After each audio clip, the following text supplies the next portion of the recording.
So we're going to finish up worksheet 5E and we're going to do 11. We have polonium decays such that it loses 18% of its mass every 10 days.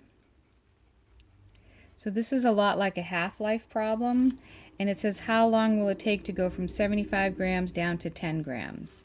And so what we say is that the amount is equal to your initial amount, and this is a lose, 1 minus 18%, so 1 minus 0.18, raised to the t over 10, because it takes 10 days to lose that much. Okay, so it's a lot like a half-life problem in that regard. And so we're going to say 10 equals 75 times 0.82 to the t over 10, and we want to know how long does it take for this 75 grams to go to 10 grams. Right, so the first thing, we divide by 75. So we have 10 over 75 is equal to 0.82 raised to the t over 10. And then in order to solve for the variable that's in the exponent, we're going to log both sides. Because when we log both sides, that exponent goes in front. And so we get log of 10 over 75 is equal to t over 10 times the log of 0.82. And so now we divide both sides by the log of 0.82.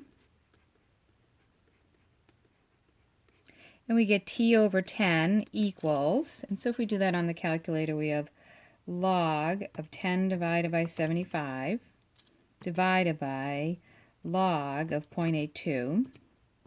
So this side equals 10.15, and then we'll multiply both sides by 10, and we get t is equal to 101.5, and the unit on this was days.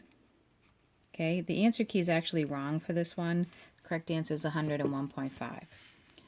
Number 12, what annual interest compounded continuously? So when we're compounding continuously, we know our equation looks like that, and we're looking for the interest rate.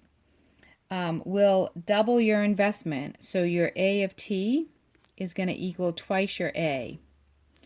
Right, so we're going to say 2 times the amount you invest is equal to the amount you invest times e raised to the r, and they want it to double in 10 years times 10. All right, so first thing, divide both sides by a, and we get 2 is equal to e to the 10r. And so anytime we have the variable is in the exponent and our base is e, we natural log both sides, because the natural log of e is the inverse, so we get 10 times the rate is equal to the natural log of 2, and divide both sides by 10, and so we get that the rate is equal to, well, the natural log of 2 is 0.693, and then we're going to divide by 10, so we get 0.0693, which is 6.93% interest. So that's number 12. And then we'll go on to number 13. 13 says the population of Dhaka, Bangladesh was 4.22 million in 1990. And in 2000, the population was 6.49 million. Determine an exponential growth model in the form of f of t is equal to a population times e to the kt. Okay, so this is number 13. So I'm going to let 1990 be my t equals 0 time frame, and so then that means that this is going to be t equals 10. A lot of times you start at a certain year, so we're going to let our first year be 1990. Okay, so if we let our first year be 1990, that means t is 0. We know that f of t is 4.22 million, so we're going to say 4.22 equals p times e to the k times 0. Well, e to the 0 is 1, so that's just p times 1 equals 4.22 million. So now our function becomes f of t is equal to 4.22 times e raised to the kt. Because what we're trying to do is fill in these two variables so that we get a function. So now we're going to use our second one, and we can say at t equals 10, the population, f of t is 6.49 million, so 6.49 equals 4.22 times e raised to the k times 10, or 10k. Okay, so we're going to solve that.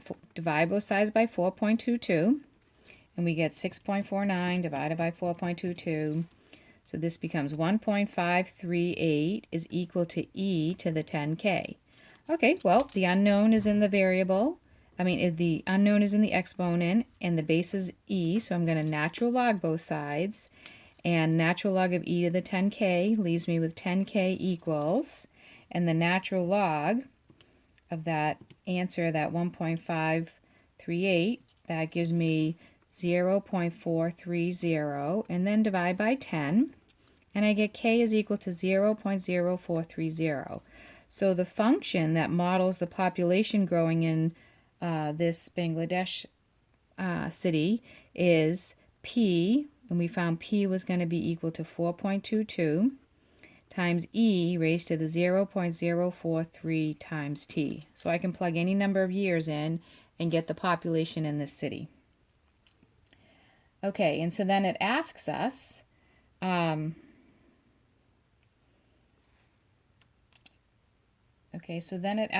what is the population in 2010? So in 2010, our t would be 20. And so we'll plug in 4.22 times e raised to the 20 times 0.043.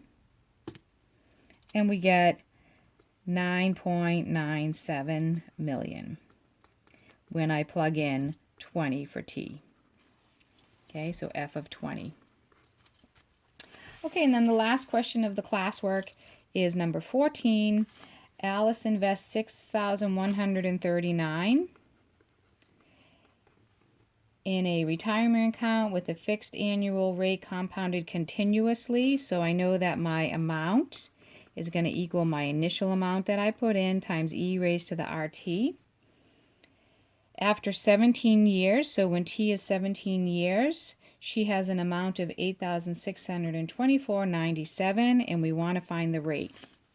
Okay, so we're just going to plug our numbers in. 8,624.97 equals 6,139 times e to the r times 17.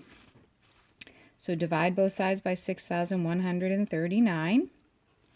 And when I do that, I get 8,624.97 divided by 6,139.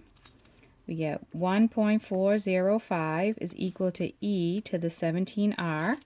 And again, we're going to natural log both sides because that gets rid of my e, and that leaves me here with 17r equals the natural log of that 1.405. So I'm just going to put my answer in my calculator. Oh, I did the wrong thing. So natural log of 1.405, and I get 0.340. So 17r equals 0.340. Divide both sides by 17. And I get that the r is equal to 0.020. So the rate is equal to 2%. And that's all the classwork for this week, and those should help you to do the homework problems.